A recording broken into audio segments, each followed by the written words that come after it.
Journey into Womanhood, Girls Mentoring, Life Skills for Teens, and Parenting Education Coaching. To get involved with programs, volunteer, or donate, visit www.empowermentresourcesinc.org. Follow us on social media, facebook.com/empowerment.resources and instagram.com/empowermentJAX. True Black Essentials is a retail opportunity to bring Black businesses under one roof where every product on every shelf in every aisle will be Black owned and Black produced by people all over the world. Statistics show that the $1.3 trillion of spending power that we have as Black people can easily be turned into each Black person having $2 million if we were to shop Black for 2 years. So True Black Essentials will launch an e-commerce store on November 1st, 2020, but we will open up brick and mortar stores in Atlanta, New Orleans, Charlotte, Houston, and Jacksonville, with the very first store opening in Atlanta, June 19, 2021.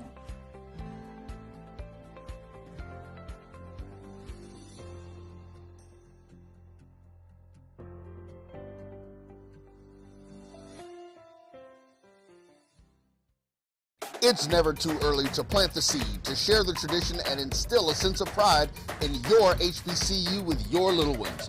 HBCU Pride and Joy Children's Boutique helps you share your school spirit with a wide selection of adorable kids' apparel and accessories officially licensed from your favorite HBCU.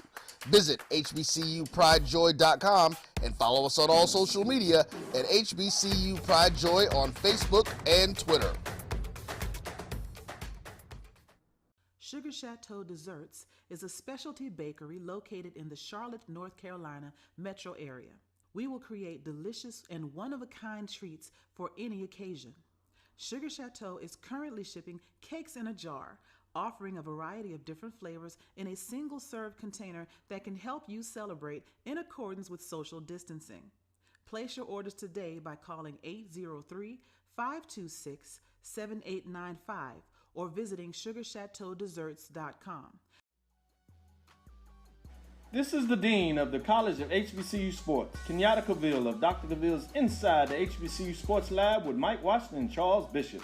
Come mix it up in the lab where the course lecture is in session every Tuesday from 6 o'clock p.m. Central Standard Time on Facebook Live, YouTube Spreaker, or the BCSN app, as we discuss all things about the HBCU sports culture, including exploring the week that was in the sporting HBCU diaspora, as well as the upcoming week of HBCU sports. With me, the Dean, the College of HBCU Sports, on Dr. Cavill's Inside the HBCU Sports Lab with Mike Washington and Charles Bishop. Course lecture dismissed. Are you hungry for authentic Caribbean food like jerk chicken, oxtail, red snapper, shrimp, tofu, and rasta pasta? Well, find your way over to Mango's Caribbean Restaurant, 180 Auburn Avenue, right next to Royal Peacock in downtown Atlanta. Them belly full, but we hungry. Mango's Caribbean Restaurant, open daily from 11 a.m. to 10 p.m. And on Friday and Saturday, we're open till 4 a.m. Come to Mango's and put some spice in your life. So we've got a good thing going. Mango's Caribbean Restaurant, 180 Auburn Avenue, right next to Royal Peacock in downtown Atlanta. For more info or directions, call 404-698-3992 or log on to mangoscaribbeanrestaurant.com. For instant coupons, text MANGOS to 313131. Tell your mama hungry, papa hungry, brother hungry. Mango's Caribbean Restaurant, authentic Caribbean cuisines. Open up the door, tell your mama hungry.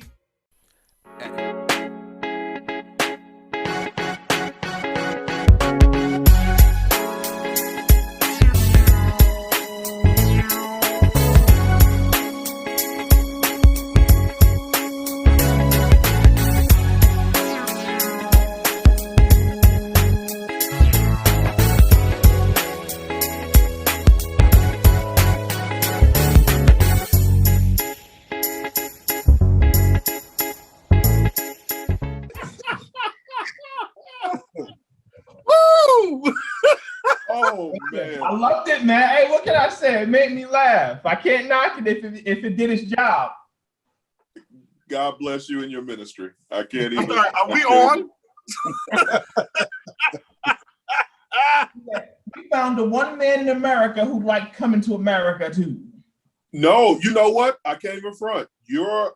The pendulum on that film swings so deep from one side to the other. Yeah. Because there are people, friends of ours, just as some background, DJ and Percy and I went to high school together. So we know a lot of the same people. Our backgrounds are similar. And the discussions about people who say, how dare you not like Coming to America? And, you know, it's just a movie and this, that, and I'm like, wow, okay, calm down. I'm neither for it nor against it. I giggled a couple of times. I would have liked for it to have been better. Just Uncle John, yes, sir. The show has started. Oh, it has. Hey, Roy done snuck me in there. Welcome.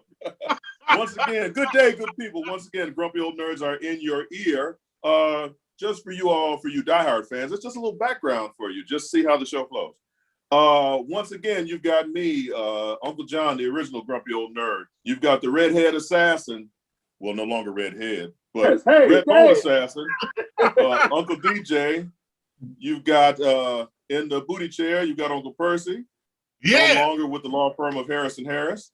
As always, behind the ones and twos, we've got Uncle Roy and our special guest today, inventor of video games and comic book author and all-around all-star, Uncle Radi Lewis.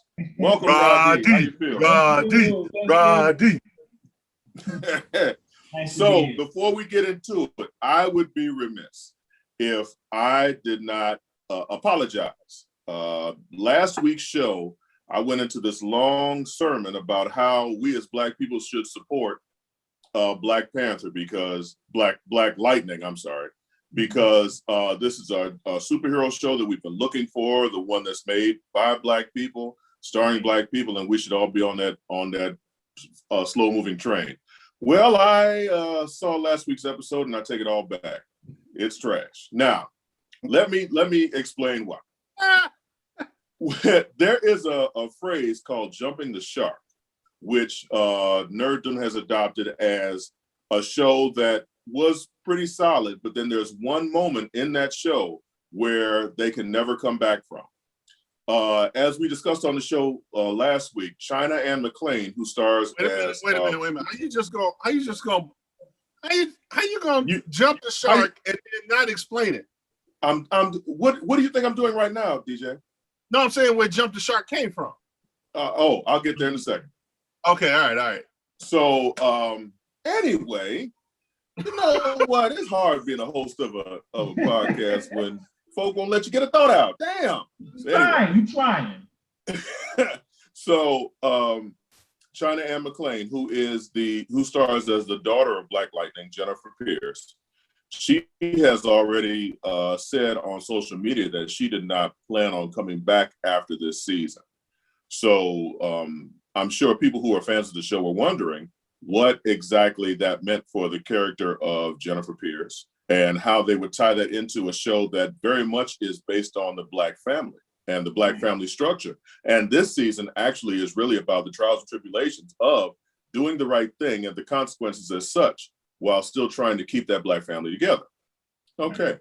So as Uncle DJ has regaled me to say, jumping the shark is a phrase that started with Happy Days. There was an episode of Happy Days where the whole gang went to California because, of course, Happy Days was originally supposed to be situated in Milwaukee. The whole gang went to California, and I forget the exact circumstances, but Fonzie ended up on water skis jumping over a pit of sharks. That's right. And many people point to that one moment as the day that Happy Days officially went down the drain. And forevermore, when a series goes down a certain path, it's referred to as jumping the shark. So one of the main storylines this season has been China Ann McClain's character, Jennifer, and the fact that she's become so powerful, she flies into the ionosphere every night just to collect energy. Okay.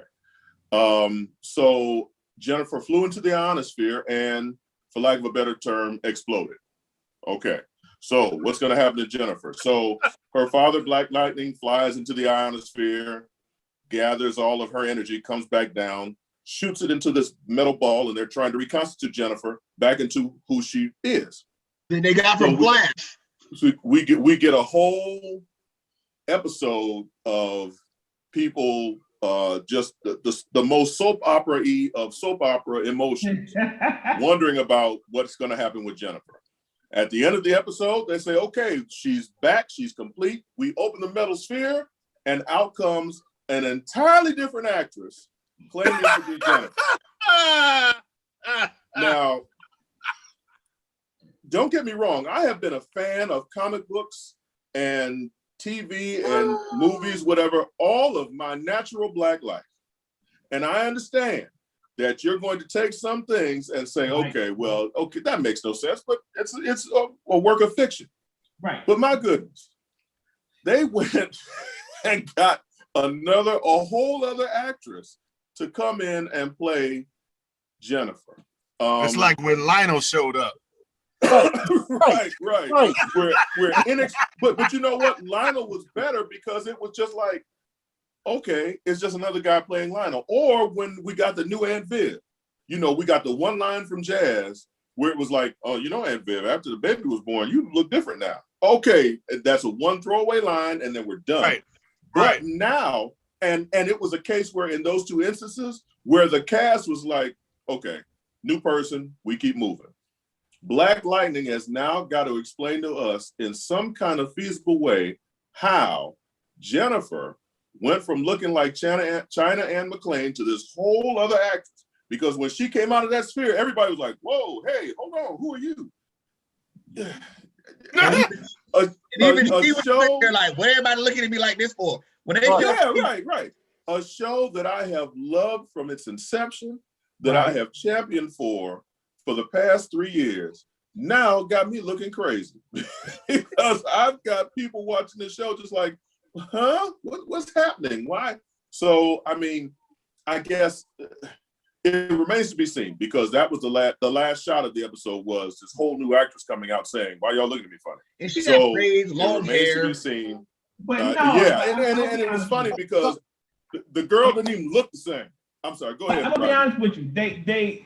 That was the best storyline that they could have come up with to continue that character. Is either kill her off, which they don't want to do, and we will all be heartbroken if they did, or find some kind of way to bring in another actress without really just bringing in another actress. You know what I mean? I guarantee you, John would rather she be dead. Other than that, golly. So how would you want it to end? I mean, would it be So would it be like Batgirl? Like all of a sudden she went from white to black? Please, let's not even do that. So okay, no. Here's what I would say. Okay, she's a senior in high school. There's been a recurring theme about what she's going to do when she graduates. Have her go off to college. Finish out the season. But you know what the problem is, John? Finish out the season. Let her go. Let her go. That's a waste of a character. No. But you guys know what the issue is. You know that her and Thunder are supposed to be key players in the Painkiller series. There you go. That's the thing. So they couldn't kill her off, and they couldn't just get rid of her, because that's gonna you know that she's gonna be like one of the main characters because of her relationship with Khalil. So they had to create something else. But I'm with you, because I was the one who put in the messenger. I was like, what in the entire hell was that at the end of the show? Look, let me just jump in real quick. For me, one thing I hate about some of these stories is lazy writing. Right. For them to just blow her up and bring her back and say she's reconstituted into a whole new body is lazy writing. So if she and Thunder are supposed to be a part of the Painkiller series, if they couldn't write a series strong enough for this young man to carry on his own, then what's the point? He's in a whole nother city. That series is not even taking place in Jefferson City. It's somewhere else. So why do Thunder and Lightning have to be a part of that? Even so, if you just want Thunder and her wife and Grace, because they're married, so I assume Grace is going to be a part of it too. If you just want Thunder and Grace to be a part of it, that's fine. But that seems like, to me, that's lazy writing, to the fact that you were in a bind because China said, you know what, I don't want to do this anymore. I've given my life to Christ. I'm not going to be doing anything secular or whatever she's going on, because she's still doing the Tyler Perry shows. I don't understand that. But she's going, Tyler Perry has started the Pains again, House of Pain, whatever it is. And she's back. TP got a plan for it. That's what it is. Yeah, apparently. But with the Painkiller series, now I'm already predisposed to say, if Thunder and Lightning are an integral part of this and they replace Lightning, now I'm not even sure I want to be a part of that, because if the lazy writing that's taking place is not to my liking. I'm not feeling that at all. But that's me. Yeah, I feel you. Well, okay, one disclaimer. White people, we talk about cultural appropriation all the time, so we got to give credit where credit's due. Right. It actually started with the new Darren. So I'm sorry. Okay, we always talk about Friends and then living single and shit. Darren. Who the hell is Darren? Well, on Bewitched. On Bewitched. they switched up Darren. Oh, okay. I'm like, so we gotta, we can't just talk about. We can't just talk about Aunt Liv, and Lionel. We got to talk about the original, which is the two Darrens. And again, it was just new Darren. Nobody even noticed. It was just like, hey, come on. I don't. Well, I mean, know. technically, nobody's really supposed to notice because it's supposed to be the same character. It's just a different actor. Both actors were named Dick, so Yeah, and I mean they did it all the time on soap operas. When you watched All My Children, how many Luckies were there? Right. I mean, I used to watch all those soap operas, so they changed those characters. You had There you go. And speaking of bringing in new characters, now we could go off into a whole nother thing about WandaVision, but we're going to hold off on that, because before we go down any more of these rabbit holes, I want Uncle Radi to fill us in on what he's been doing recently. So Radi, for those of you who may not know, Radi is a content creator, an author, works with video games, all that good stuff. Created the video game Versus. Has created comic books. So Radi, just tell us what you've been up to recently and what we can look forward to. Well, so thank you for that. Right now I'm working on some new comics. I actually set a plan in place to release 6 new comics this year. With the first one being the Tales of Them, a kind of a short horror anthology. Each issue is going to have about 2 to 3 shorts in it. And I'm going to do about 3 of those this year. And the first one is set to release next month in April. Cool. The second one is going to release in June. The third one is released later in the year. I'm also going to be releasing an action series called Mia's Mask. That one comes out in May. We are pretty much done with the line art and colors and so forth, and we're working on the cover now. But Mia's Mask is about a 10-year-old demon hunter.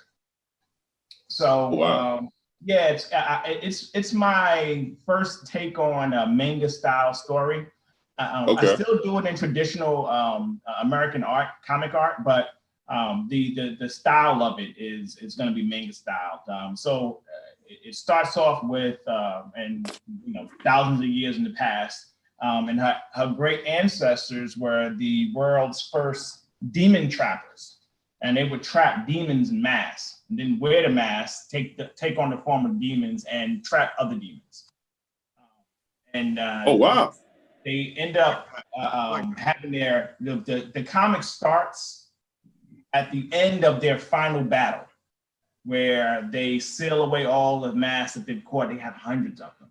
They seal them all away. You'll see how that goes. And present time, Mia, the little girl who's an ancient relative of those, the old school demon trappers, her parents are archaeologists who find the tomb that they've been looking for years. They heard about the mythology. They found little traces of it. So they finally find a tomb, and they find all these masks, and these masks get back out into the world, but only people of that lineage can wear the mask. So little girl has to go about capturing all the demon masks and bringing them back in. So it's going to be a fun little story. That's cool. Nice. Can I be a tracer? Hey, listen. You want? You mean an anchor? You mean an anchor? Is it an anchor or a tracer? Okay, it's an anchor. Actually, now, so do you write the content? You write the dialogue? Yes. So somebody else does the art, the illustration, or you do it? Right. So I have. I've been working with the same guys for many years. The guys who did my Children of the Phoenix series and my Tech Watch series. When I think of a story, I always go to them first. Like, hey guys, be free. They usually make time for me. I come up with the concept, I write the story. But now with Me Is Maz is going to be a little different. And the same thing with Tales of Them. I have the concept and the plot points. I wrote the first 2 issues of Me Is Maz. The next 4 issues, I'm actually going to bring on other writers to have different takes. Hey, we'll talk. We will definitely talk. The first 2 issues are written, so now I'm just going to have the last 4 issues written by another, some more writers. Then I have the plot points already beat out, so I know how the story's going to go. But I like the way other people tell my stories. It's especially if they enjoy the idea behind it. So that's always been fun. And then my guys will draw it, and of course we'll put it out. But that's what I'm doing for Me Is Maz. The same thing with Tales of Them. Tales of Them, I have 2 issues already done.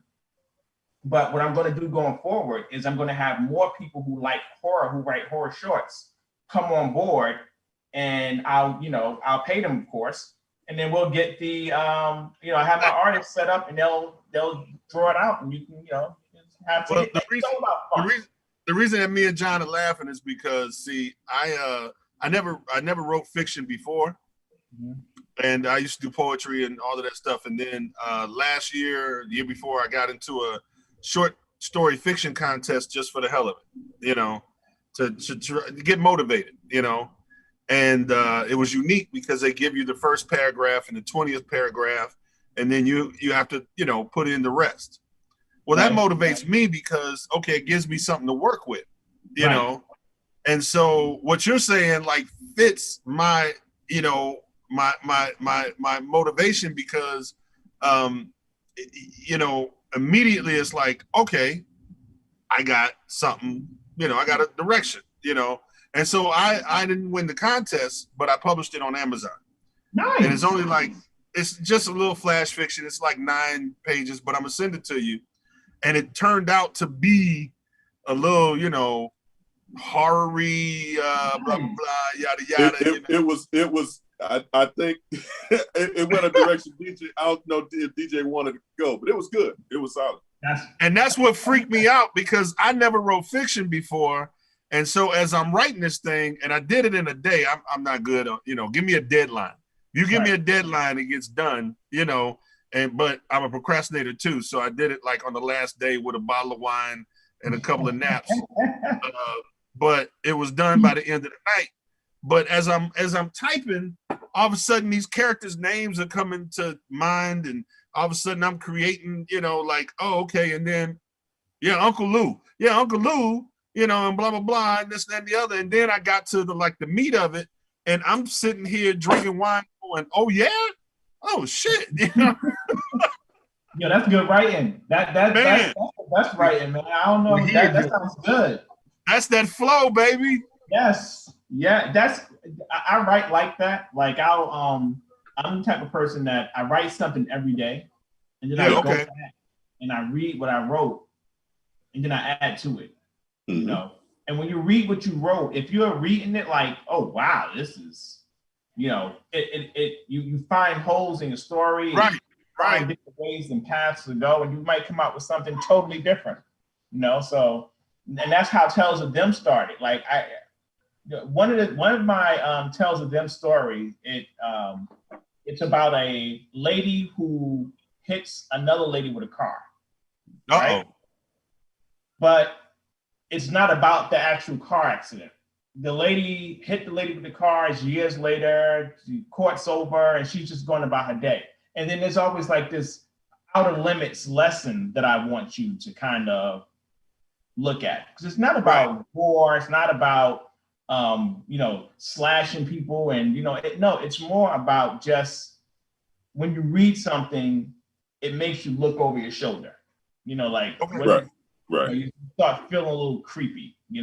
That's what Tales of Them is. That. You start looking out the corner of your eye and you see something in the closet because you were just reading the story, just things like that. Nothing that, a demon comes and rips through your house. No.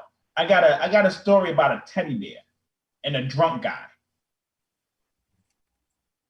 And I'm gonna send you DJ Collins. I'm gonna send you that plot, and I'm gonna let you read it. I'm gonna let you finish that one.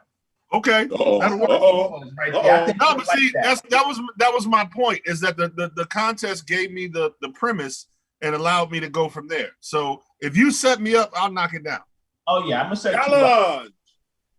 There he is. So, Radi, you know me, I'm going to get into part of, I'm still excited about the whole versus thing. because I'm still waiting to do the voice work, man. I'm trying to get we're still working on that stuff, trying to get the studio space here. I want to get the sound forge up. Like John will tell you, I've already got all of the stuff for the recording studio. Yeah. So I've got all the soundproofing. I've got all the microphones. I'm ready to get people in a room, and we're going to start reading this stuff and really getting into some things. But what's going on with the verses, man? So verses, this year, what I'm doing is I'm creating my own kind of platform where all of my games is going to be hosted, and you'll have access to all the games. I'm bringing verses off of Steam, and everyone who purchases it on Steam will have it for free.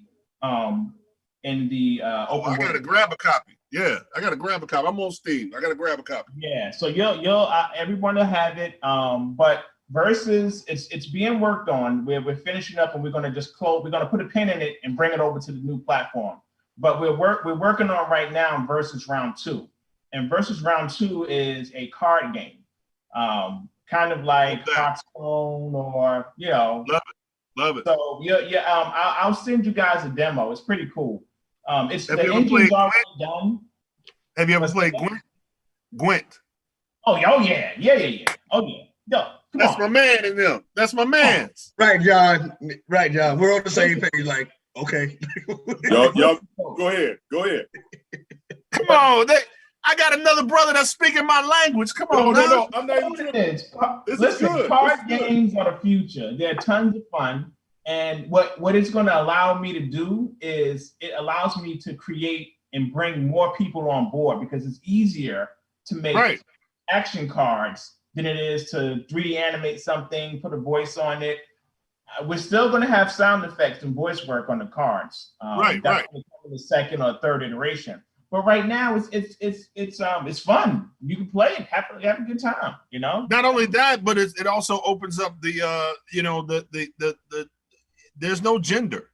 Like that's why Tetris was so huge, because it was just this. Everybody could do it. Everybody, that you didn't have to be. It wasn't directed towards male, female. Young, old, nothing. It was like everybody. Card games for everybody. And what I do with all of my games is, because I understand that, as Black people, we don't get as many opportunities as in other spaces. You can say white people. But as I grew in my thinking, I realized we're not supposed to.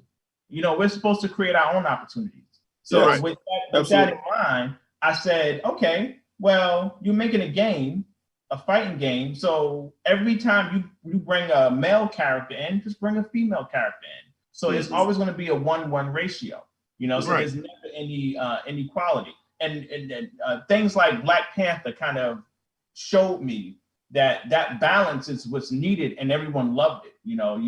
There was no, just this one gender doing something. It was we don't do it together, we ain't gonna do it at all. You can't have Black anything without Black, relationships. Hey, I love the scene where dude was like, "Wait a minute, woman, was you gonna kill me?" She was like, "For Wakanda." Yes. Yeah. Oh, she was like, "For Wakanda." Oh yeah, I'm going going to. And that's what we need. That was your ass. That's exactly what we need. We need people to kind of think like that. We have to do it for the community.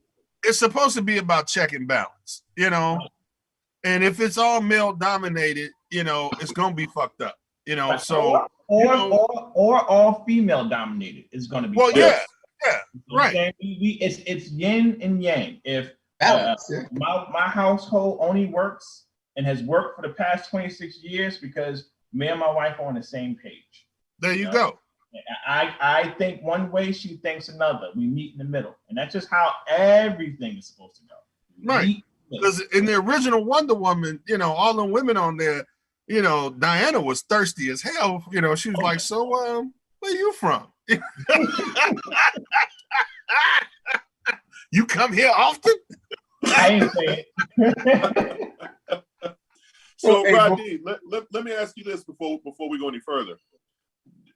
You're an independent comic book publisher, and you have these this video game. So, is there how does one go about independently publishing a comic book? How? It's all about your ideas. If you with me, I came up with a concept, and then I said, well, if someone else did it, I can do it. Like, okay, so right now, I have something. You ever hear of Comixology?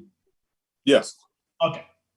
I created something, and I programmed and created a reader that works just like Comixology, and it's going to be available in April when I release Tales of Them. So nice. every book you buy, you're going to get a digital copy. You have to come back to the website to view it, but that's what we want. We want people to come back to the website to view it.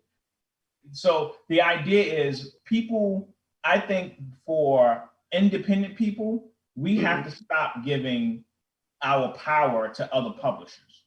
Gotcha. Speaking of that, I just have a quick question. Is there a copyright?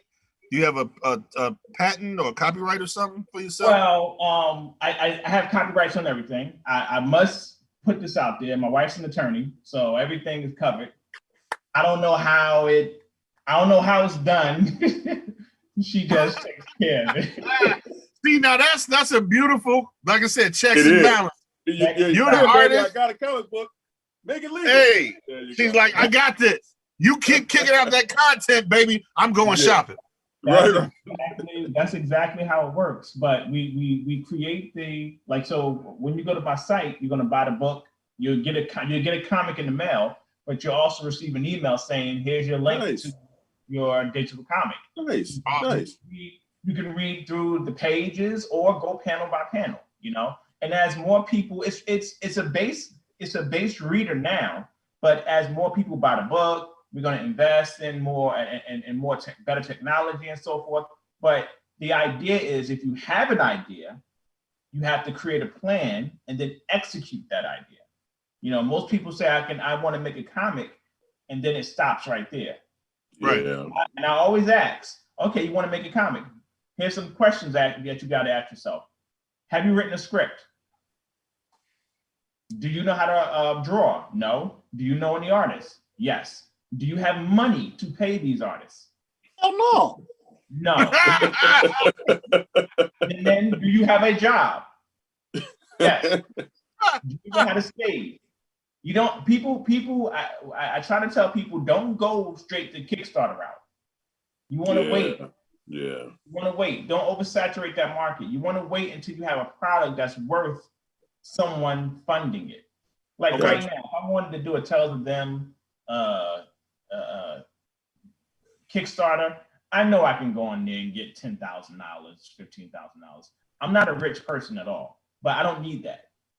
I don't need the headache that comes along with that. I like to be relaxed. I like to take my time. I like to work with people I want to work with. I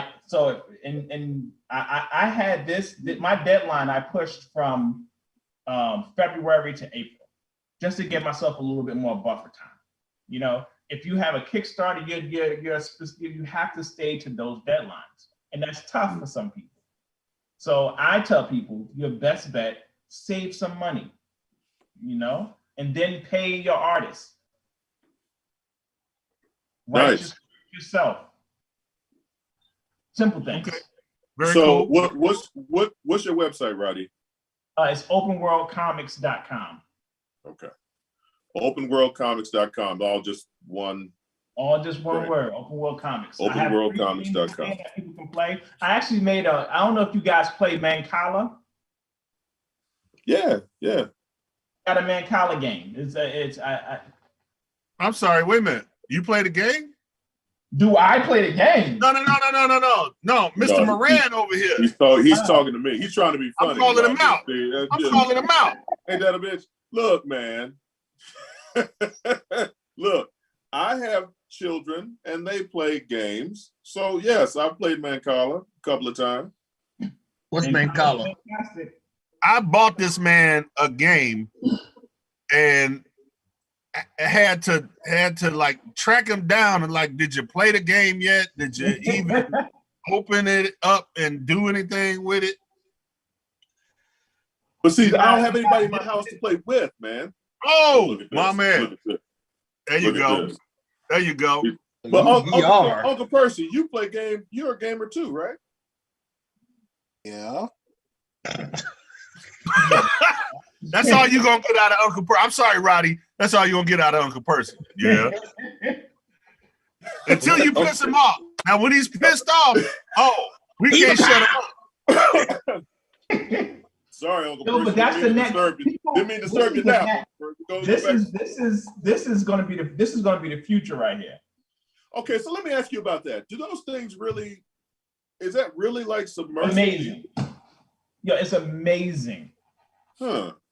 Okay. I was playing Mario Kart and I got nauseous because I really felt like I was spinning in the circles and throwing the shells. Wow. Yeah, wow. It has hand-eye tracking, so when you're inside the game, you can grab things and toss them. I've done some live feeds where I'm going through a house and killing zombies and things like that. Yeah, it's a lot of fun. A lot of fun. See, I haven't done that yet because I drink, and so that kind of I get the same effect.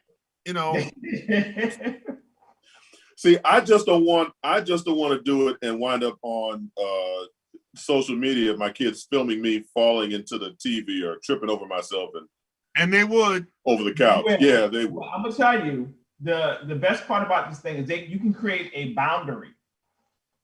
Oh, so you won't go out. You when you go out of that boundary, you come out of the 3D space. Oh, okay. Okay, that sounds like a horror film in and of itself, man.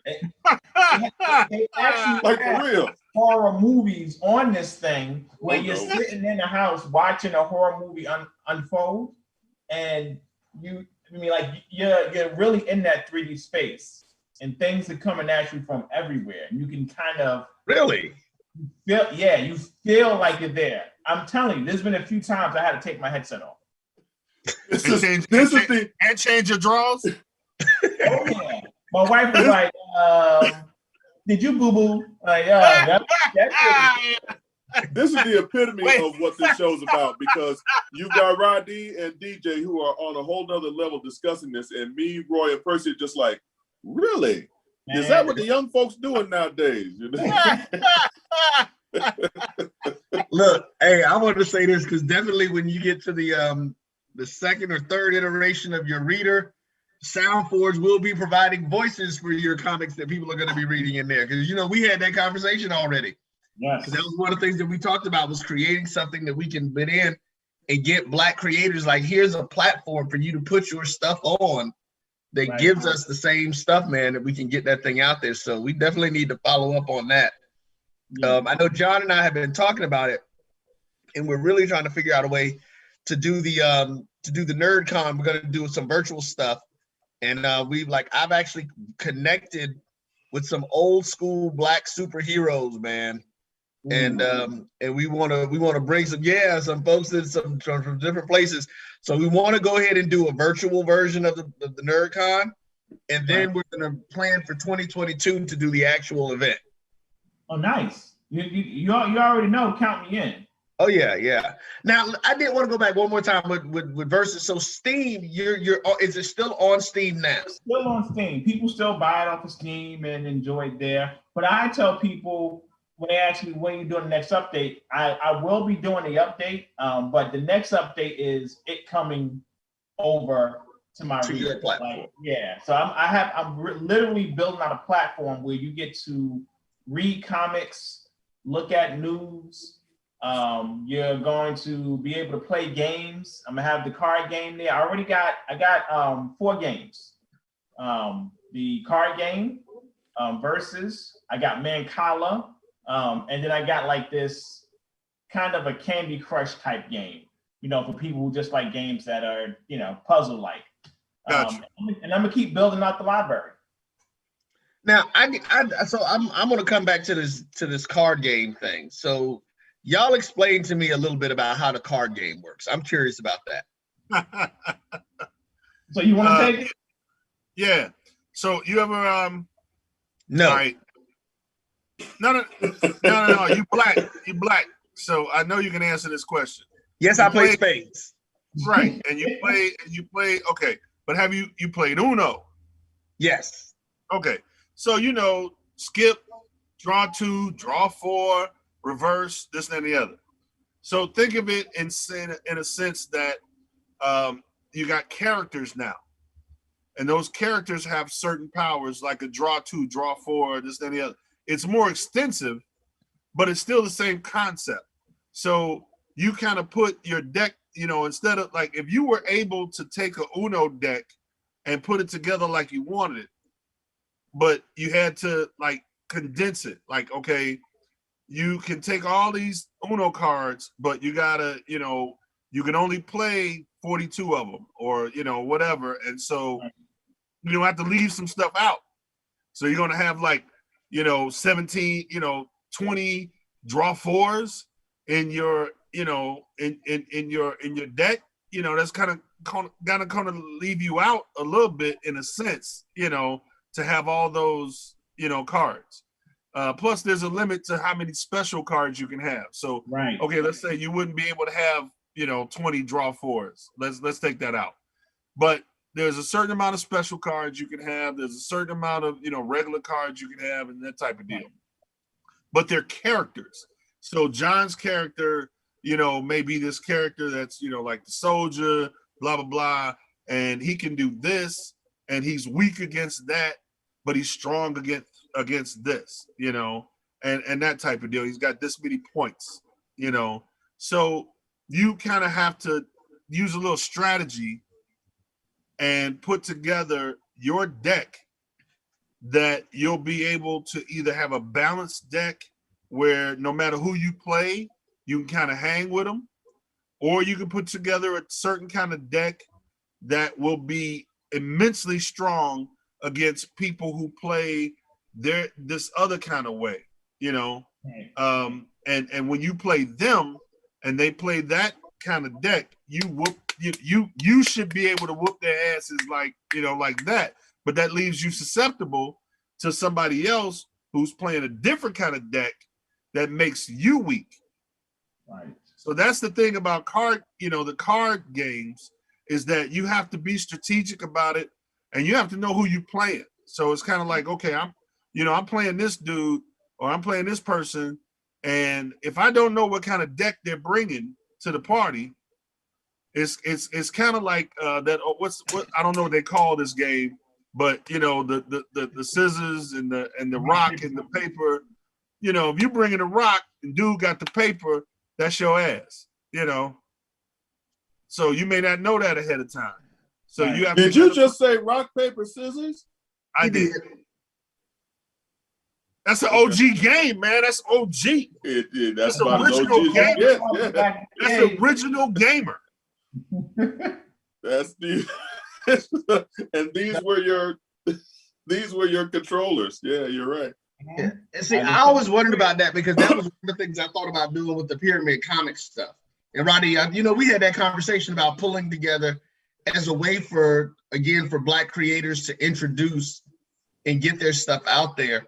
Right. If we could come together with sort of a standard, say, hey, put your, take 10 of your characters or whatever, and follow this guideline for your strength thing, so that we can put them into this game, and right.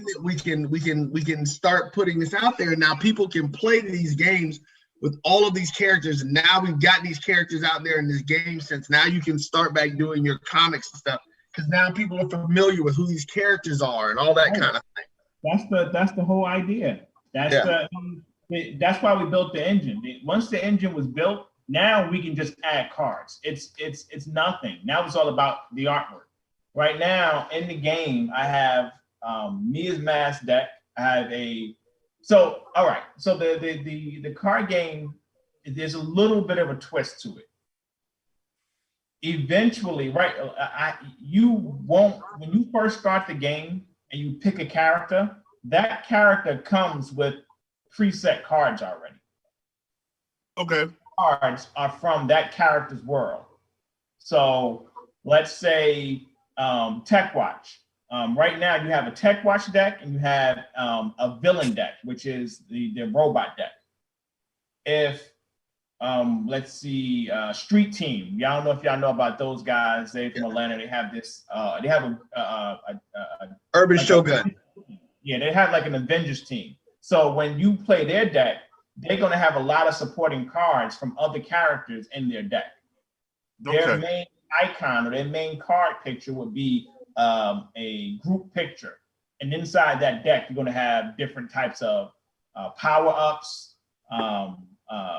unique cards, where these cards, when you put the card down, it might power up the 2 adjacent cards, just different things like that. But you won't know what cards you're getting because you won't be making that deck. I put that deck together, and it's a part of that character that you select, artillery.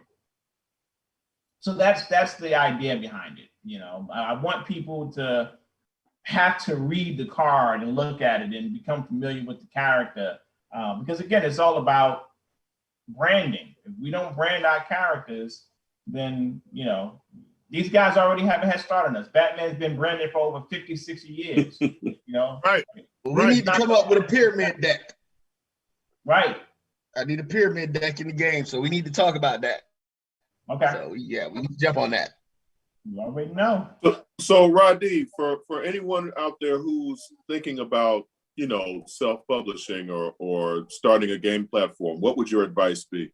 And this is the easiest time in history to make comics, to make video games, to do anything digital, because all the tools are readily available. It's no longer about how much money you got. Money helps. But it's really more about if you have time. You can get Unity for free. I picked up Unity for free years ago, and there's so much a plethora of guidelines, tutorials, and groups and so forth. So it's a very simple thing. Same thing with making comics. It's never been an easier time to make comics. It's the easiest time. They have so many writing software, so many. Masterclass has classes on how to write comics with writing aficionados. So you can take it, take your time, or you can just pick up all the books that's really readily available. Go on YouTube. But if a person wants to publish something, the only thing stopping them is them. That's a word right there. I have to ask you. You have Masterclass. Have one. Okay. I purchased Masterclass and I do go through it. That's what I'm saying. So no. I'm saying you have it. You're subscribed. Oh yeah. Oh, I love that thing. Oh my goodness. Man, listen. All right. So wait a minute. So when I don't know when your subscription is over, but maybe when they had that promotion again, we can do that too for. Yeah. Well, for a year. That's what I'm saying. I still got like 6 months left on my share. Yeah, 6 months? Okay, all right, cool. But when we do, I got you, because I'm not paying that. We got to hook it up. We got to hook it up, baby. Only on a black nerd show would you have the brothers talking about, we're going to hook it up on the master class. Hey, man, Walter Mosley just came in. Oh, did he? Oh, wow. Yeah. Oh, wow. Okay. Yeah. Okay. So, Radi, man, I'm definitely appreciative of you coming on the show today. Please, we about to, it wouldn't be Grumpy Old Nerds if we didn't complain about something that just came out. So, coming to America, or as Uncle Percy likes to call it, coming back to America again. The pendulum has swung really far in terms of people who have liked it and people who didn't like it. I fall squarely in the middle. It's not like my life was incomplete without it. It's not like it made me physically mad. That's for fair. me, it just seemed to be a case of lazy writing, that they relied so much on the original with this new film. So much so that it seemed like half the film was just them going back and showing stuff that happened in the first film. And I was a little disappointed that Eddie Murphy, at the height of his powers, Eddie Murphy enthralled the entire nation. Just he held us all by the gonads. Mm-hmm. And I didn't find this film to be as the first one, Coming to America. I fell over laughing at that. This one just kind of amused me. It didn't capture me. Again, like I said, it's not like I'm mad at it for doing that. It just seems like with all the star power that it had, it should have had me a little bit more captured. And Eric LaSalle and Little Sister were not in this film. And if you're going to bring everybody back, you got to bring back Eric LaSalle and Little Sister. That's true. Soul Glow, right. That's true. I mean, that's just me. I was disappointed in that. That I will say that disappointed me. But I'm one of the people who really, really enjoyed it. Okay. Now, I went in, to be fair, I went in thinking I wasn't going to. I remember sitting on the couch with my wife. We were both sitting there. We was like, okay, let's go. And we were watching it. And we're just like, okay. The beginning was a little cringy, 5 minutes in. And then Wesley comes on, and it is just, I just can't stop laughing. The guy just exuded fun. You know, the scenes at his house, when they go back to the barbershop, I, for one, enjoyed the flashbacks. I loved them. Like it was like I was in it was like he was fanboying, you know, just playing to the fanboys. Yeah. I like being played to, please. You know, entertain me. At the very end, when he brought on the rappers, we jumped up, cracking up. It was the best. And then when Tiana Taylor walked on the scene, I mean, like, I just loved it. Is that who she is? Okay. All right. So wait a minute. So when Wesley came out, didn't it feel a little bit like what was it, School Days? Yes. It had, but it was good though. You know, I thought that's what he was playing out. You know, like spoofing. Right. So it made it even more funny for me. You know. And then when I watched I'm an after interview guy. Like I like watching the outtakes. I like watching. Right. And when he said that he kind of just he didn't show up for the rehearsals and he didn't know what they were going to do. So he freestyled that. It made it even more better. You know, I was like, this is fucking hilarious. I loved it. I watched it twice. So yeah, I gotta watch it. I gotta watch it again. Cause you know, like you said, I was with the reason I tripped at the beginning, like, oh, we gotta talk about this, is because at the beginning, it threw me, and I guess because I was looking for Coming to America 2. Right. But it was more like Uncle Percy said, Coming Back to America 1, Part 2, because the whole half of the first movie, I mean, you know, pretty much the first half of the movie was Coming to America 1, you know, that type of deal. And then they took the formula of Coming to America, but they put a new twist on it towards the end.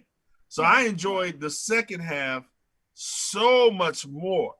Like I was able to relax and kind of, you know, take it in because I appreciated that, okay, I know the formula is going to be there, but I enjoyed it so much more. And now my man James Otis Hall just made a comment, and I don't know what Eddie Murphy has against John Landis, but he should send this motherfucker a gift basket, a check, and you know, every time, because John Landis directs Eddie Murphy to his best, you know, performance. And when Eddie decides that I don't want to be directed, that's when it's all fucked up, you know, because you know, a lot of people don't realize, you know, and I know it's an actor who's gotten to a point where he's like, I got this kind of power, you know, I don't feel like being directed.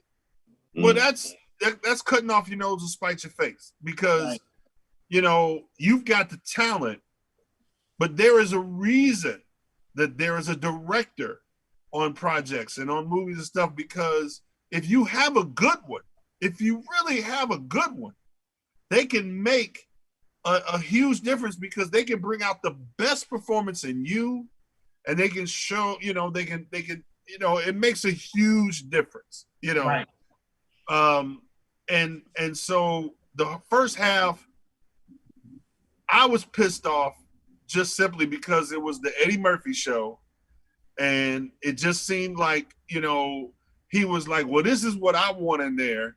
And it just seemed like it was like two different writers. Like the first half of the movie was written by, you know, Eddie and Arsenio, like, well, this is what we want to see. And then the second half, it was like, you know, somebody just like, okay, said, stop, you know, what you're doing, you know, because I'm about to ruin the image and style that you used to. Lord have mercy. Now, see, DJ, it's interesting you say that, because like that was my whole take of the movie. One of the things that I had to force myself to do, because John, like you, I'm thinking about the original. I'm going into this, and my thought is, there's no way in hell that this is going to be better than the original. Right. It's like if they tried to remake Harlem Nights. It's just like, it's some things you just can do. So I had to force myself to go into it and say, listen, you're going into this just to look at it for what it is. It's a sequel. This is not, as a sequel, not even part 2 of Coming to America. But that ended up being the biggest challenge for me, because I think the thing that they did, and Radi, you said it perfectly, they were fanboying this movie. Yes. They brought back all of the things that we remembered from 30 years ago in the movie. They brought back all of those images and just threw them in there. So what does that mean? Dude, you ain't have but 2 scenes with the prince and the chick that he ends up marrying. 2 haircut scenes. And like, that's your love story. That's where they missed out on me for. To me, they missed out because they didn't tell a story. Wait. 2 scenes with, oh, you talking about Eddie and the Queen? No. The Prince and the barber. Oh, the Prince and the barber. The barber was off the chain. I mean, her personality, once they no, but I'm saying, but once they showed them, it was more than 2 scenes. They had the barber before they got married. Before they got married, the walk in the they had the little walk. That was scene 2. The first one was the first time she cut his hair. They had the party, and that's when they left together. They had to cut his hair. They had the walk. They took a walk with where they went past the guards and stuff. That was the second time, right? Okay, and then they had the pre-wedding. No, the party. There was supposed to They had the party. That's 3. And then they had when they were DJ. That's when they left themselves. By themselves. I'm talking about by themselves. Okay, I got you. So by themselves. It's like you didn't develop that because it was interesting. I know, of course, we started talking about this. The whole fan thing was, oh, Kevin Hart, Michael Blackston, we're going to take the setting from New York to LA, is what the original storyline was supposed to be. But it was supposed to be the same story. You know, because the barber even brought it up. Everyone knows the story of Prince Akeem traveling to find his love. You know, it's just like that's what it was supposed to be about. Right. And this, they didn't. To me, they didn't tell a story. They really just did a fanboy service. Yes. And dropped the thing in there. I was here for it. Yeah. Now, with that being said, you know that they did say that it's already been slated for a part 3 because it did so well. I'm here. Yeah, it's been the most watched thing since, I think not just 2021, but like over the past few months, it was huge. The viewership was huge on it. Well, they better get John Landis. Well, they have to tell a story next time. But you know what, DJ, I think you hit the nail on the head. Whatever Eddie's issues with John Landis are, I'll be damned. John Landis has gotten some of the best Eddie Murphy performances on film. He directs the shit out of Eddie Murphy. I don't care how they hate each other, but he directs the shit out of Eddie Murphy. And I just think that this film just kind of meandered. It just kind of was there. You know, you got the settings, and I understand the juxtaposition between, you know, the first one, Akeem went to America, and the second one, the Prince came to Zamunda. Okay, that's fine. I think that some of the, you know, the whole Leslie Jones essentially raped Akeem thing. You gotta. But wait a minute, that kind of fits, don't it? It kind of fits. Yeah, but we're looking hilarious. 30 years later, we're kind of looking at life in a different lens. This is the only reason. No, we don't have an issue with that. I'm just saying that's the only reason I would have a Leslie Jones kid. I'm just saying. None of us would probably have an issue with that, but there are some who'd be like, okay, that's rape.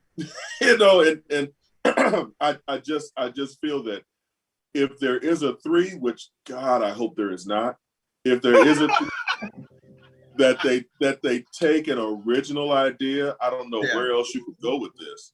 Another fact, Eddie Murphy was supposed to play General Izzy, but he and Wesley Snipes had such a good relationship on My Name Is Dolomite. And that was awesome. That was awesome. Eddie Murphy, and that was probably the best idea that they had. Wesley Dolomite. Oh my God, that was awesome. Wesley's the man. But Craig Brewer, who directed Coming Back to America Again, there you go, Uncle Percy, directed My Name Is Dolomite. So I mean, I can see where Eddie was like, we struck gold with that. Let's try it again. But again, John Landis, there's just something about the way he controls a crowd. Just as an example, if you look at the throne room scenes in the first film with the dancers and the throne room scenes in the second film, there's just a different aesthetic. And the first one, it looked like a big grand thing. And the second one, it just seemed it looked like a step show. Yeah. That's exactly what it looked like.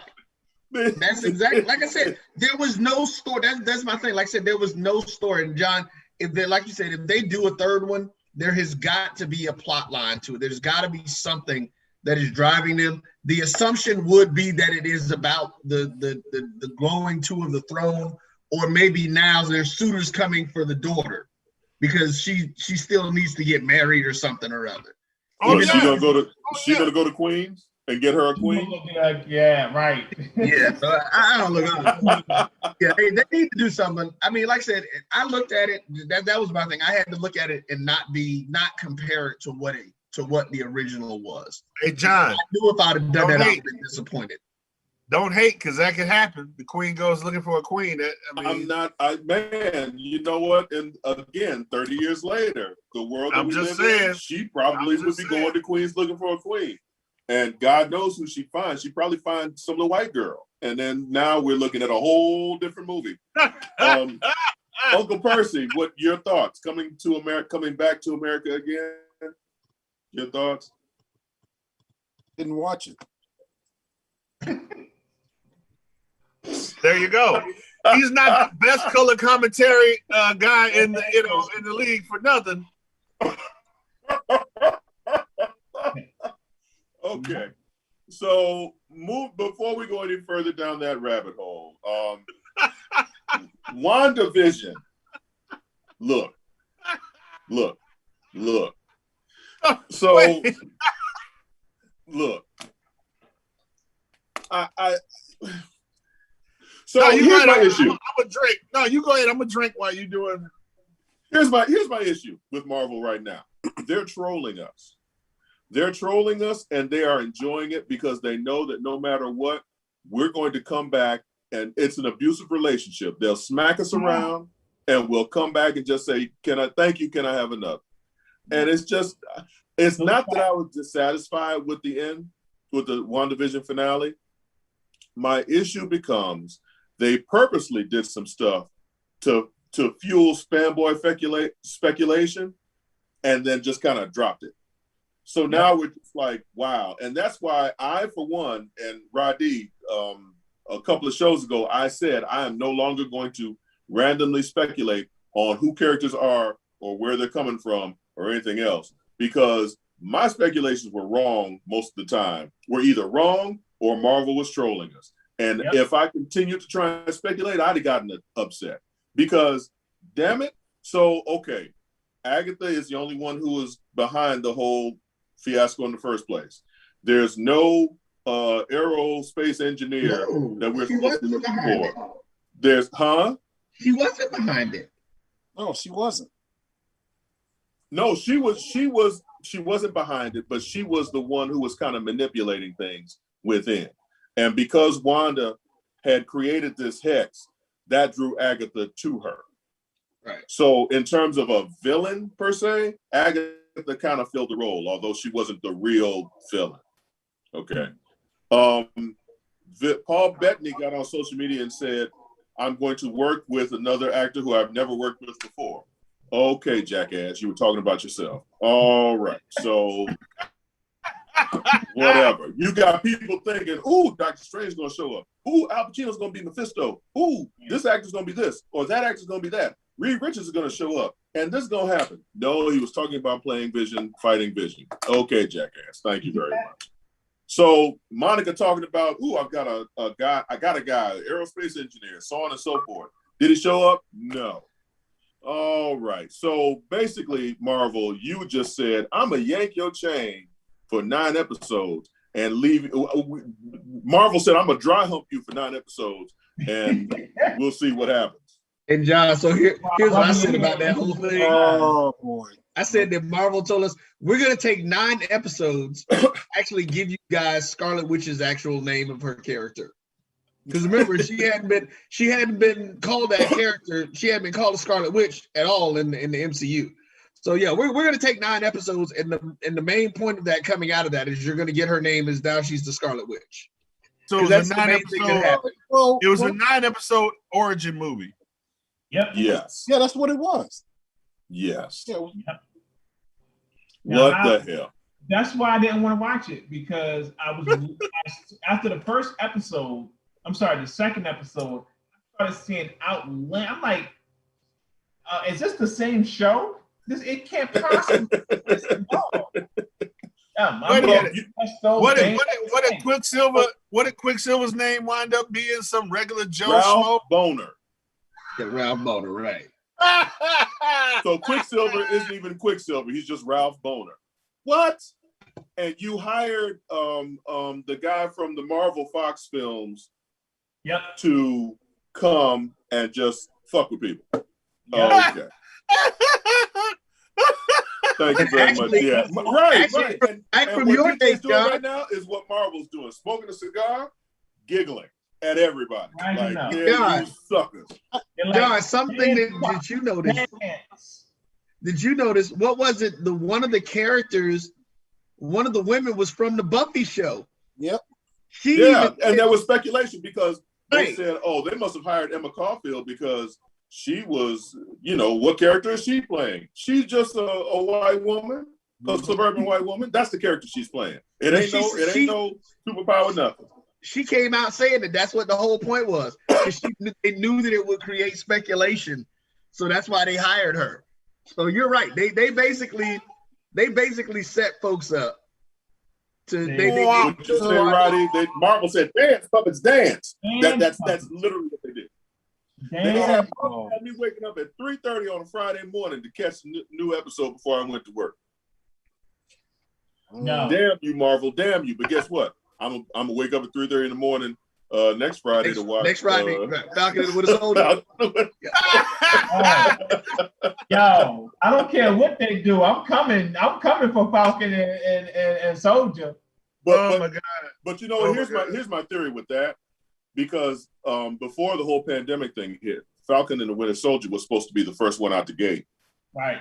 And I think that Marvel, I think that one is more action-packed and more along the lines of the films. So with that, I think that was supposed to hit us and give us, you know, that action portion, and then have WandaVision come along and kind of settle us down and go in another direction. You know what I'm saying? So you've got Falcon and the Winter Soldier, which is action-packed, buddy cop comedy, whatever it's supposed to be described as. And then you come along with WandaVision to kind of bring everybody down and say, okay, we're going to smooth it out a little bit for you.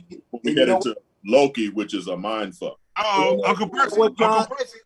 And you know what, John? That's probably what Marvel was. I mean, they was probably thinking at first exactly what you said. Let's bring on Winter Soldier. Let's get everybody hyped up, then bring Wanda, would bring it down. Now they just reversed it. They basically just said, okay, we're gonna fuck y'all up. We're gonna bring out WandaVision, get you guys hyped up for Winter Soldier, and that's all it is. Because what we saying right? You just said it. I'm getting up 3:00 in the morning to watch Winter Soldier next Friday. Yes, sir. Yes, sir. I'm telling you that, and that's all that was about. Because they got us. They got us. That's really what that's probably what Disney was thinking about. Like, we got you hooked in. But the same thing with WandaVision. WandaVision got us hooked in too, because now me personally, I think the last episode wasn't too bad, because it explained a lot of stuff from the Age of Ultron. And the only reason why I'm saying that is because between the Age of Ultron, Infinity Wars, because Wanda never used her full powers. All we knew that Wanda was, quote, a mutant. We didn't know she had powers from the Soul Stone and all that stuff. And basically Agatha gave her power. Now she's a Scarlet Witch. Now quote, she is a full Avenger now. Because she wasn't because remember, she wasn't called the Scarlet Witch at any time during that whole. That's what I said, right. So not supposed to give her a name. Right. So now now since at the end she has the book. She is reading the book, just like Doctor Strange was doing. She's sitting there drinking tea and reading the book, just like Doctor Strange was supposed to be asleep, and he's sitting up there reading the book. Astral projecting, right. So she's doing all that, which means it's going to be a season 2 up to the Doctor Strange movie. It's going to be a season 2. So we had 9 episodes of Doctor Strange 1.5. Right. It's going to be they're sitting there like, okay, season 2 is going to open up a lot of stuff. You might get your Richard. You might get your Doctor Strange. You might get your what's the goddamn name? This stuff. Yeah, right. We might get that in season 2. But see, Percy, I'm gonna say this because at first I thought there was gonna be a season 2 as well, because I was like, it just seems like they're putting it out there. But remember, it's already been established that Wanda is gonna be a huge part of Doctor Strange 2. Right. You have to think about it. We have to remember this 9-week, as John so eloquently put it, this 9-week mind fuck. It only took 2 weeks? Yeah. It is in real time. It was only a 2 week. We have to remember that. So it was only a 2 week time, but now we got all of these other shows. Because remember, John, that was my whole question. It's like, well, how is this going to tie in? Because Doctor Strange doesn't come out until next year. But what I was about to say is that you got to remember, they have something new coming out every month till the end of the year. Yep. When you talk about us being hooked, right? Between TV shows, movies, and all of this stuff, all of that now is coming out, and all of that is going to lead up to what they're going to be doing I think the first bit. Well, Shang-Chi is gonna come out with the 10 Rings that comes out this year. That's gonna be amazing.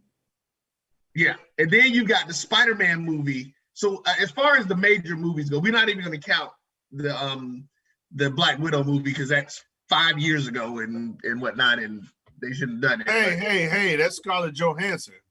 Yeah, okay. Right. So but yeah, I mean, so it's like you got all this other stuff and everything. I can guarantee you the last scene of everything is gonna lead into I really think everything is gonna be leading up to Doctor Strange in the Multiverse of Madness. Like, you know what I think Doctor Strange is gonna be? Doctor Strange in the Multiverse of Madness is gonna be Phase 4's first Avengers movie. Where you had like 4 or 5 movies lead up to that. That's going to be the first major event in Phase 4. Well, okay. As long as Kat Dennings shows up at some point in time in all of them, I'm good. Why? She didn't get to do anything at the end. She ain't got to do shit. They ran into the man and said, But you got to do a goddamn thing but show up. That's all she got to do. But you got to remember now, this was a TV show back in the 90s. And what usually happens, they get, it's the same concept. I'm trying to think of a show. What? Think about it. Hey, think about it. Her and Rosario Dawson. All they have to do is like what on like Law and Order or FBI. What during the first 30 minutes, you're trying to figure out what the hell is going on, and in the last 15 minutes, everything comes together. That's what they was trying to pull off. It's like one of those old TV shows where all of a sudden you're like, what the hell is going on? And then in the last 15 minutes, everything all of a sudden comes together. Like, I just wasted 45 minutes of my life trying to figure out what's going on. Yeah. I could just that's exactly how I felt. Because that's what I do. I just spent 8 weeks of my life. I come in at the last 15 minutes, like, oh no, I come in the last 15 minutes of the show, I figure out what's going on. I mean, that's what they was trying to do. It just described my whole sex life. Right. It just didn't work. Right. Okay. Well, where else can we go from there? Right. But right. I will say, quickly jumping back into the conversation, I will say I wasn't entirely unimpressed with the finale because the fight scenes between Vision and Vision were really solid. Movie quality, special effects. It didn't tug at my heartstrings like it was supposed to with Wanda and her family. Although Marvel is jacking her up, like she lost her brother, she lost her parents, she lost her lover, then lost her lover again. I mean, I don't blame her for going crazy and creating her own reality. It's just I think that, and seems to be a recurring theme for this episode, lazy writing, with Marvel throwing so many red herrings out there and just saying, you know what, let's throw this out there to keep them intrigued enough to come back. It seemed that all of these stunts were just used to keep us coming back, and my point is, Marvel already has us. They don't have to, it's not like this is DC and Justice League and the dumpster fire that's going to be. You don't have to throw out all of these. Woo. Ben Affleck is my favorite star. Ben Affleck. Woo! That's gonna be a hell of a show, hell of a movie. Anyway, Ben Affleck. Marvel gonna turn it out. Sweat equity in all of the TV shows and movies that they've done, and the content has been so good, with the exception of a couple of things here and there, Iron Fist, that we actually want to come back regardless. Jessica Jones. Hey! Get off my girl. She's a bourbon drinker. We want to come back and see these shows. And that's my point. It's just like, not everybody's going to like everything. That's fine. But Marvel has created this world, this cinematic universe, if you will, that we want to come back and see what's going on. You don't have to cast Evan Peters as her fake brother to make us think, oh my God, this is how they integrate the Fox universe into this, and then introduce him as Ralph Boner, some guy who lives in an attic somewhere. You've already got me. You had me with WandaVision, and it was a good idea. I just think the execution, it was poorly executed because you didn't have to pull any tricks. You had me. Just give me solid stories and I'm good. And that last episode on its own would have been great. But because you led me down so many different paths, I'm not looking for what I got. I'm looking for something even greater. Right. And that finale was great. It was solid. It was solid superhero television, to be honest. But just because you had me looking for Fox movies X-Men, and you had me looking for Magneto and Mephisto and Doctor Strange, and you had me looking for so many different things, it was just like, there's no way you could have brought it together. You know what that sounds like? Remember that TV show that was on ABC where the Lost? People... Yes. They had no intention. You know exactly where I was going with that shit. They had no intention on ever following those lines they were throwing out there. They just said, just write it. And you know what, Radi? The thing with Lost was, and I think I read an article somewhere where J.J. Abrams admitted they were just writing stuff as they went along. There was no blueprint. And right. they were coming up on the end and they were like, oh shit, we got to tie all this together. So they had these different strands and different stunts. And some of them were solid, like the flash forwards and the flash sideways. Right. But some of them, like, they never really explained what the panda was that they saw right. in the jungle and a couple of other things. And, you know, they never accounted for Walt, the young actor who played Walt, growing up and becoming not just being that child.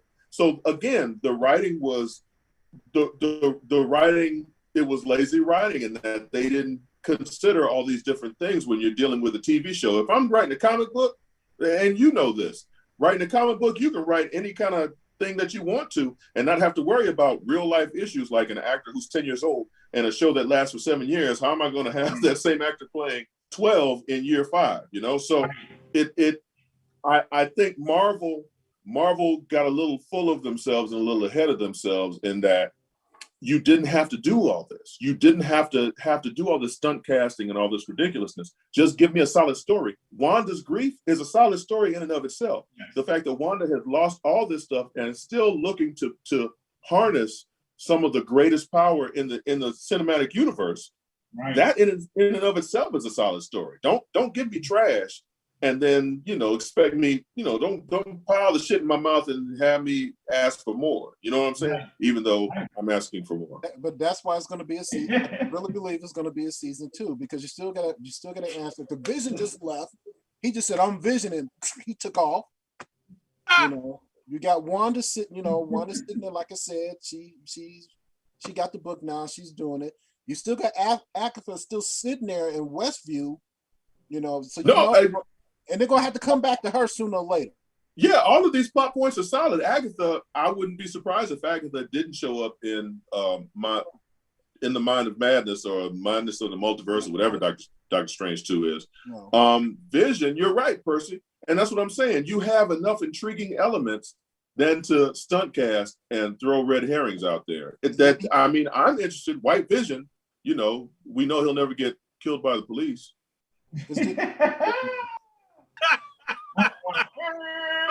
Wait, okay, they did miss one opportunity. The dude in the attic, Ralph Boner.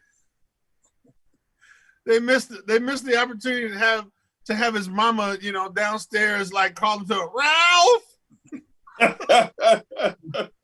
Well, okay, I'm actually kind of confused about that because if he's supposed to know everything that's going on, and the necklace had all the power, and then she took it off, and then she said, "Now tell me what's going on." Something's not right. No, see, Ralph was a conduit through which Agatha was trying to ask questions, because Ralph was asking. You know, remember when they were in the Halloween episode, and Ralph asked her, you know, how are you doing all this? Where's all this power coming from? That was Agatha asking through him because she thought she would reveal it to her brother. You see what I'm saying? So that was Agatha trying to subtly get the answers out of her, and then when that didn't work, Agatha just said, "Fuck it, I'm Agatha, and it's been me all along." But in the scene when he's sitting there, I mean, so his speed, power, and everything was through the necklace. You know what? And this, then, and check like I this said, out. And this is how when she took him down, and she looked, and her eyes turned purple when she saw the blue or purple, whatever Agatha Power was, through the necklace, and she took it off. And then she says, "Now tell me what's going on around here." Mm-hmm. Well, because Ralph is just what is Ralph? Is he a warlock? What is he? He was just here's where Marvel has us jacked up again, because now we're sitting there thinking, okay, Ralph is just another resident of the city that Agatha was using, or is he? You know what I'm saying? So that's Marvel saying, ha, rampant speculation. No, I'm not doing it. No, I ain't doing it. He's Ralph Boner with a jacked up name. They couldn't. His name should have been Richard Boner. Right. Let's call him Dick. Hey, like I said, I was just waiting for his mama to say something and for him to go, "Mom, I just killed you right then. Oh my God, you don't know." Okay, fellas. So how are we rating WandaVision as a series as a whole? I mean, it didn't do what we wanted to do, but it did what Marvel wanted it to do. Right. And so it is what it is, man. It is what it is. You got to take the whole. Right. Yeah. I mean, you know, it explains her power. Just take it, John. You know, you want Vaseline? I mean, come on. You know, it is what it is, man. Right. They didn't give me no damn Vaseline. They just said, take it and accept it. So, but if anything, we got Uncle Percy to speak during the segment. So we did. That's a plus. Yeah. So, okay, fellas, before we go down any further down that rabbit hole, and while we wait for Falcon and the Winter Soldier, Percy, what are you doing? Is that Cyberpunk? No. Yeah. Yes, sir. Have you played that? So Uncle Percy, I'm not buying that game until I got the new job. I got the new job now. So I'm getting the new Xbox. When I get the new Xbox, then I'm going to get Cyberpunk. Because I'm not gonna waste my graphics and shit until I get the new Xbox to be able to enjoy Cyberpunk in all the crossover version. Just like Call of Duty, they have the crossover version. Yeah. Okay, what does that mean? The crossover version. What does that mean? Okay, so Cyber. Go ahead, Uncle Percy. Go ahead. So when I buy my Xbox 10, when I go rob somebody, because I'm not like DJ, when I go rob somebody, I can just transfer my Cyberpunk and my Call of Duty and everything over to Xbox 10 and get the better graphics and everything that comes in. Right. Oh, okay. Oh, well, congratulations. Good for you. Yeah, but see, the thing is that still on the waiting list. I don't know how he's getting one. No, but I knew. Oh, trust me, I'll work that shit out. You can actually get them now. GameStop is selling them online. Fuck GameStop. I'm sorry, my bad. No, I was a store manager for EB Games, and the only way that GameStop could beat us is to buy us out. So they actually bought us out, and then they forced all the store managers from EB Games out because we were making too much money as store managers. And so they had these, GameStop had these 20-year-olds that were living with their parents, and giving them like $10,000 less. And it was fucked up. EB Games.